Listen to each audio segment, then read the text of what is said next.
Hello and welcome to Crosstalk, where all things are considered. I'm Peter Lavelle. A church in crisis or only transition.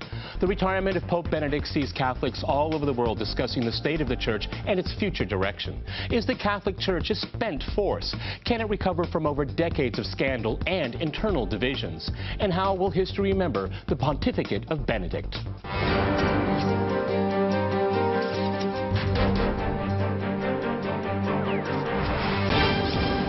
To Crosstalk, the Church in Crisis, I'm joined by Jamila in Washington. She is a journalist and the host of the radio show Sex, Politics, and Religion Hour. In Berkeley, we have Nancy Scheper-Hughes. She is a professor of medical anthropology at the University of California, Berkeley. And in New York, we cross to Terrence Tilley. He is a professor of Catholic theology and chair of the Department of Theology at Fordham University. All right, Crosstalk rules in effect, folks. I mean, you can jump in anytime you want. Nancy, you got up earliest for the program, so I'm going to go to you first. What do you think the state of the Catholic Church is with the exit of Benedict? Well, I actually think it's a moment of possible optimism. I have been extremely distressed with the last papacies and feel that we need now to really rethink the church. I don't think the church is irrelevant. It has 1 billion members, and so unless those 1 billion members are irrelevant, then, you know, the church can't be. But I think it's a church that has to change radically. It has to become truly ecumenical. It cannot assume a theological supremacy over the rest of the world's great and little religious traditions. It has to be truly Catholic, that is universal. It has to be open to dialogue, to critique, to debate, as we're having now. It has to be a church of love and compassion and of empathy.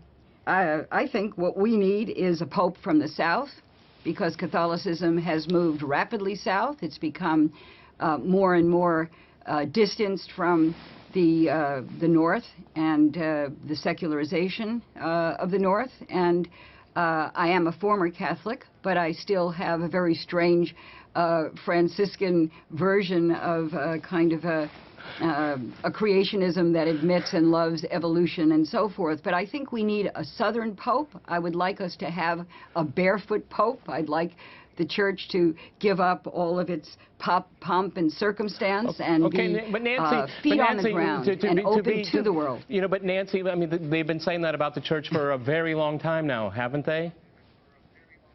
Right. They have. They have. Well, there was John the 23rd, and there was a Vatican Council, and unfortunately, the church turned its back on that very, very important moment in the history of Catholicism. And, you know, I would like to say I'm optimistic. If the people whose names have been put up are not potentially the ones that I would like to see. I'd like to see a Leonardo Boff. I'd like to see one of the heretical theologians. You might get one. Terry, go ahead. Terry, go ahead and jump in there. I mean, disagree with what Nancy had to say, do you? Well, I agree with much of what she has to say because it's obviously true. And I can't subscribe to the kind of romantic notion she has of what she'd like the church to be, but I also want to suggest that the church is a multi-institutional institution. That is, to talk about the church as if it's just the hierarchy and the bishops is to forget that, like politics, all religion is local. Tip O'Neill got it right about politics, but he was right about religion, too. So locally, the church may be a bit better off than it appears to be nationally and internationally. I, too, would like to see a pope from the south, but I think what they will elect is somebody who contrasts to Benedict in the sense that somebody who is a good administrator and can work at cleaning up the problems that are revealed by Vati leaks and all the other nonsense that's been coming out of Rome, not to mention, of course, the mostly regional and local problems with the abuse scandals. Okay, Jamila in Washington, would you react to everything we've heard so far? You know, I'm delighted to be on this panel because I think I fall evenly split between all that we've heard. Here's the thing. The church is made up of its people. And while on the one hand, Terry's absolutely right, it's not merely the hierarchy. The truth, as, you know, as, forgive me, the person from Berkeley, Nancy, I'm so sorry to have forgotten your name, but Nancy is right too. The structural issues of the Catholic Church are the issues that a lot of its former members objected to. The fact that you don't have women in positions of power, the fact that you don't have the local ability to say, well, you know, we don't want to take such a hard line on, let's say, homosexuality. Those are changes that are structural indeed, but the hierarchy would have to sign off on. A number of us lapsed Catholics, now atheists and now somewhere on the continuum, just can't get over that until it is a church of the people, that the people are truly able to come together and worship as they see fit and, you know, frankly, stop the hierarchy from in the U.S. with the Conference of Bishops telling people how to vote, telling people that having health care for all is a bad thing because some women might get contraceptives. A lot of us disagree with that hard line, and it comes from the hierarchy. The people don't have a mechanism with which they can rise up and take control of their church and rule and worship as they see fit. Okay, but Nancy, can the Catholic Church remain universal and keep to its values? Okay, let me go to Nancy here, because all these things are good and fine. Most people would agree with them, but then it wouldn't be the Catholic Church anymore. Well, what's the Catholic Church? I mean, it's a very, very old institution that has had many different, I'm not a church scholar, a historian, but the church in Brazil is not the church in Ireland, is not the church in China, is not the, you know, in the Philippines. I mean, it's a church of pluralism and diversity, and that has not been, now we're living in a truly global world, and so that has to be, you know, dealt with. So we need a pope who speaks Tagalog or speaks Zulu, who speaks Portuguese as well as Spanish.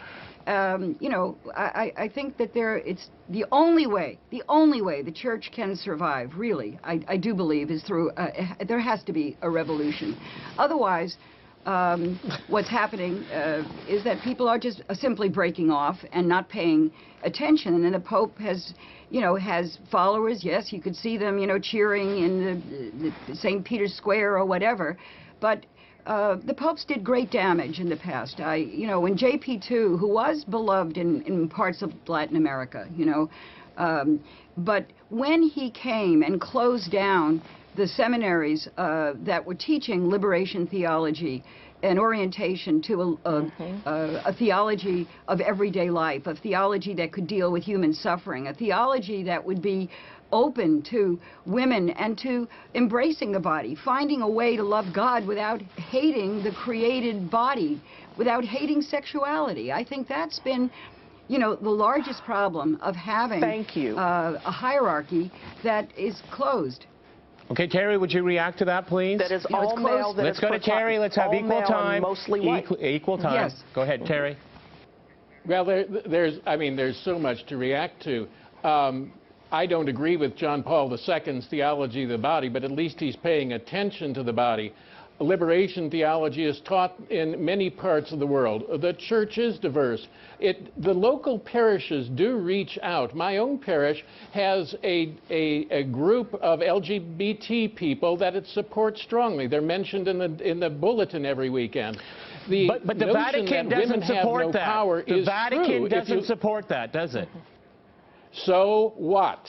You are the church, we are the church, and if we support it and our local pastors do, that makes the difference. Now, I have to say, one of the things that preliminary data from our deconversion project is showing is that people are put off by the bishops. I think that's entirely correct.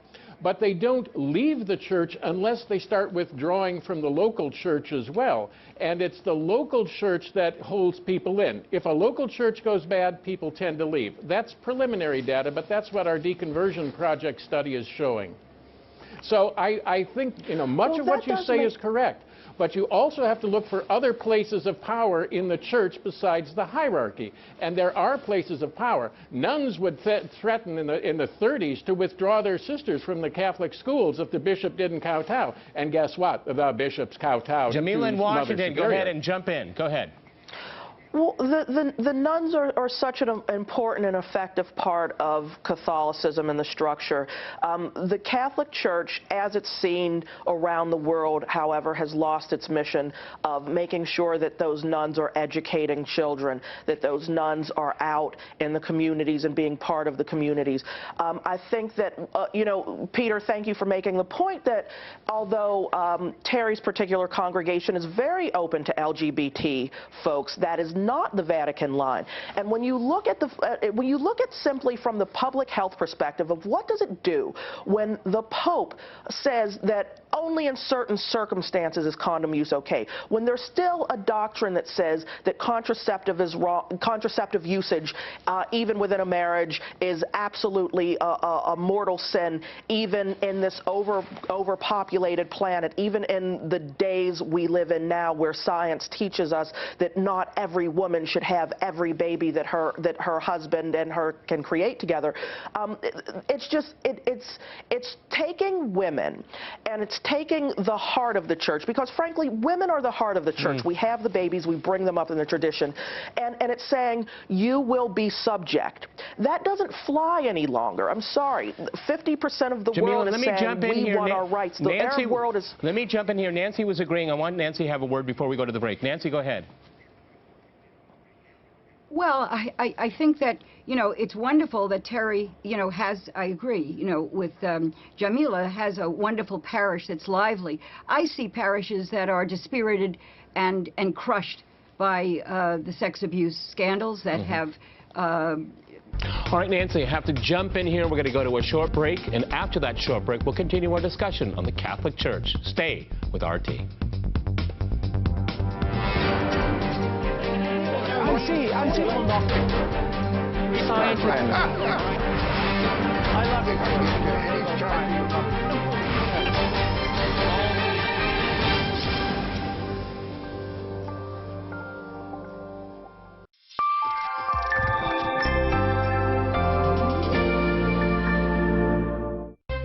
New Year's celebrations on the move, without the traditional TV or festive food. Surprising meetings and new adventures. Stories of love found and love lost. How Russians teach foreigners to celebrate their biggest holiday of the year. From Moscow to St. Petersburg by train, over New Year. There may be miracles.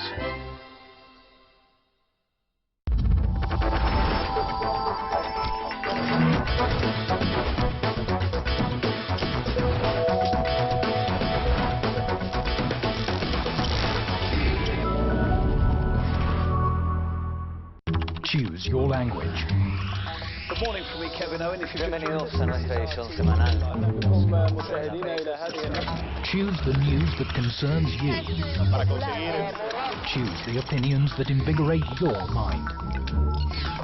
Choose the stories that impact your life. Choose the access to your RT.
Welcome back to Crosstalk, where all things are considered. I'm Peter Lavelle. To remind you, we're talking about a church in crisis.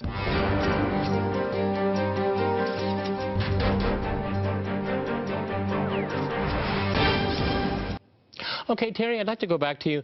Can the Catholic Church recover from the pedophilia scandals? I mean, the church itself is the sinner, okay, and it has sinned against its own congregation, and horribly so. How does it get out of this one? It's going to take nothing but time. This is a terrible scandal, and the abuse of authority is just appalling. And as, I don't know if it was Nancy or Jamila who said that there were, very sad and oppressed parishes in her area, and especially in Ireland. Yes, I think that's entirely true, and I think it is just going to take a long time and some true vigilance to get over this. The one thing I'd like to add in comment on what was said earlier is that 90% of U.S. Catholics, and I suspect this is true in other countries too, reject the Catholic Church's hierarchies teaching on contraception. A majority of Catholics don't think homosexual relations are necessarily Terry, then why wrong. doesn't the church change? Why doesn't the church change and react to its flock? Why not?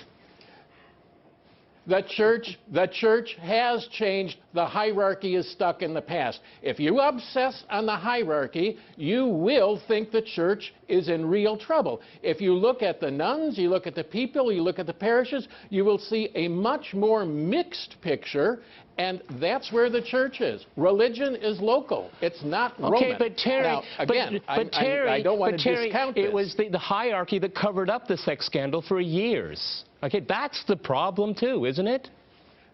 And it certainly is, and they have power. They have a clerical caste. Nancy, jump in. This is Crosstalk. Go ahead. Well, I'm just saying that, with all due respect, the Council of Bishops has been very firm in the hierarchy about these Catholic nuns for taking exactly the positions you're saying they should be taking, and that I agree that they should be taking. But it matters. You seem to say that the hierarchy is irrelevant, but some people would say... Go ahead, jump in. Well, some people say that the only thing that creates a Catholic Church is the fact that we have a Pope, that we have these bishops and cardinals who get behind the closed doors, and with a little puff of smoke, they tell us really what it is to be a true faith-bearing Catholic. And so what Terry is saying, forget it, it doesn't matter. But to people who are poor, who are uneducated, it makes a difference. It means whether or not they can get an abortion. It's tremendously important in Latin America what that Pope says, because it determines laws. I want Terry to respond, and then we'll go to Washington. Must jump in here. No. Let's go to Terry because he's on. Go ahead, Terry. Go ahead. I don't want to disagree, but I do think, again, we are obsessing with the hierarchy. And to be a Catholic is to be in communion with those who are in communion with the Bishop of Rome. You're a Catholic until you quit. And even if you disagree with the Church. I also point out, with regard to the investigation of the Leadership Conference of Women Religious, the major investigators have been changed in Rome, and the tone is changing. The sisters who resisted have gotten it made clear that there is a resistance to this overarching patriarchy. Patriarchy is endemic in world religions, and I think we have to fight this, but I don't know exactly when this is going to be overcome. It's a long fight, and sometimes the best thing to do is just to say, hell no, I won't go, to withdraw your money, to withdraw your support, and to withdraw your time and put it somewhere else. And that's been happening, but it's also the case that a lot of people are working on it. Washington, jump in. It is precisely what people are doing. They're pulling their kids from Catholic schools. They're not going to Catholic hospitals. And I want to talk for a moment about Catholic hospitals, because these here in the U.S. are institutions that are there to serve the public. And recently, with the politicization, of women's health, and the Catholic the Conference of Catholic Bishops, who made it so that a particular hospital in Arizona was stripped of its Catholic affiliation. Women who are in distress who are not going to survive pregnancies if they go to Catholic hospitals are under a doctrine that pretty much says, let her die. That's coming from the hierarchy, but it's played out locally. That is a position that is untenable and it's unconscionable. The Catholic Church has every right to hold whatever it does, but the fact of the matter is that for a lot of people, there are some unpardonable sins. Covering up the rape and the brutalization of children, making it so that a woman who goes into a medical institution is beholden to the specific religious tenets of the doctors who would treat her, the nurses who would treat her, is unconscionable. No one would go to a hospital where a Jehovah's Witness doctor says, well, we can't transfuse blood, but women are expected to just say, okay, well, my tax money should go to support a hospital which will not give me the full range of reproductive care. That's wrong, and the Catholic Church is behind that. They wield too much political power here in the U.S. and around the world as well. But as a woman who's of childbearing years here in the U.S., I've got a big problem with that, and that's not something that the Catholic Church is addressing adequately. And a lot of women my age and who are, you know, who love a woman who could bear a child right now are really second-guessing their affiliation with Catholic institutions because of that position as well. Nancy, I saw you nodding your head. Do you want to jump in there? Well, I just completely agree with everything that Jamila has said, and I don't understand what Terry is saying, because he's saying just ignore what the hierarchy is doing, ignore the politicization of hospital care and of medical care, and now we're going into a new Obamacare program. It's a very decisive moment in the world, and the Catholic Church has to bow out of that. It has to allow women to get the care they need. You know, liberation theology was about a preferential option for the poor, the sick, and the miserable of the world.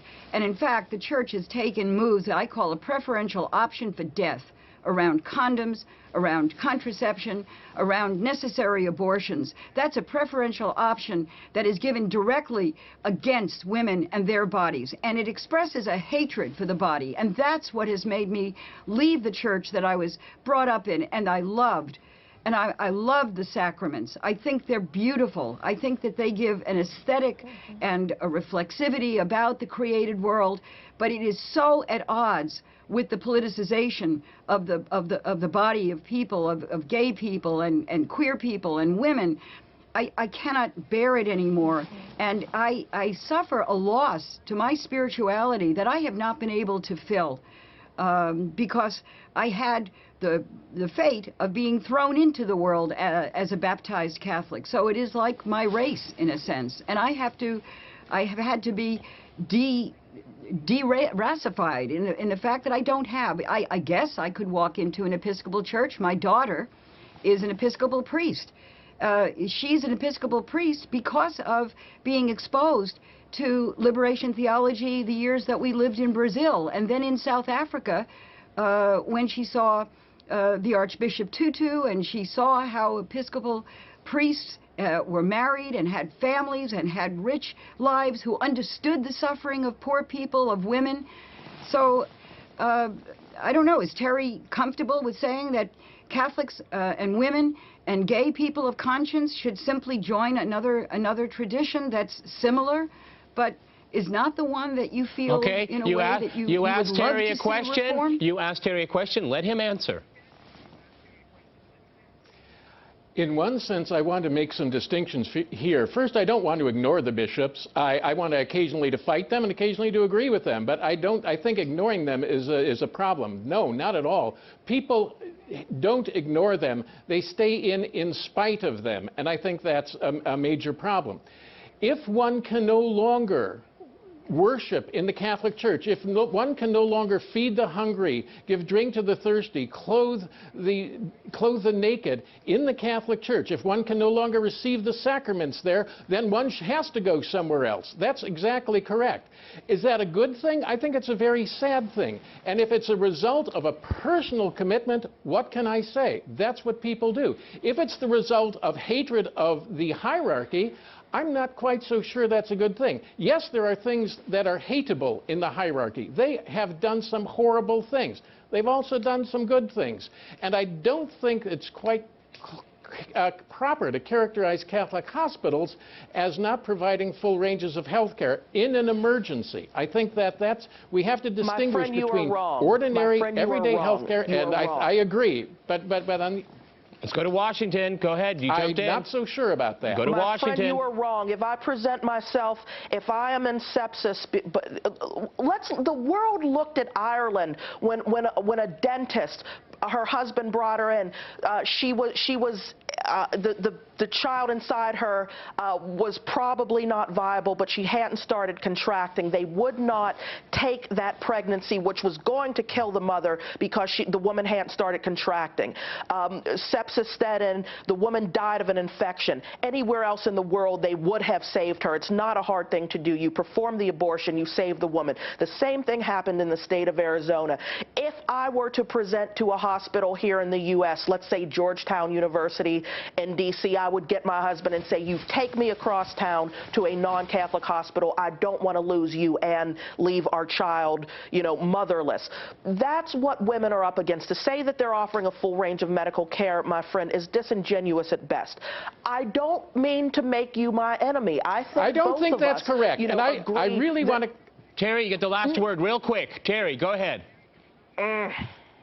I really want to suggest that the issue in Arizona was not an abortion, it was something else. And the thing that happened in Ireland, that should be repudiated. That was tragic, and I don't think that follows Catholic teaching at all. It follows obsession. All right, Catholic folks, teaching. Fascinating discussion, but we have run out of time. Many thanks today to my guests in New York, Washington, and in Berkeley. And thanks to our viewers for watching us here at RT. See you next time, and remember, crosstalk rules.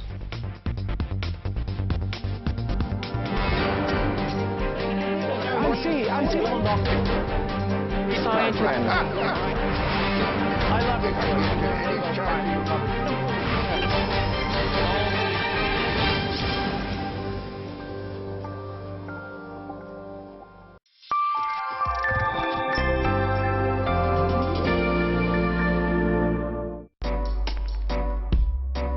We are facing a lot of problems in Nigeria because no water to drink, no good school, no development.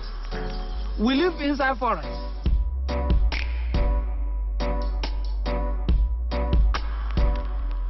We have a lot of multinational companies in our community, Bonnet community, LNG, Mobil is there, Shell is there. They don't give it there. If they don't return my properties, I must fight back. I must fight. I'll fight. We will fight for our own rights.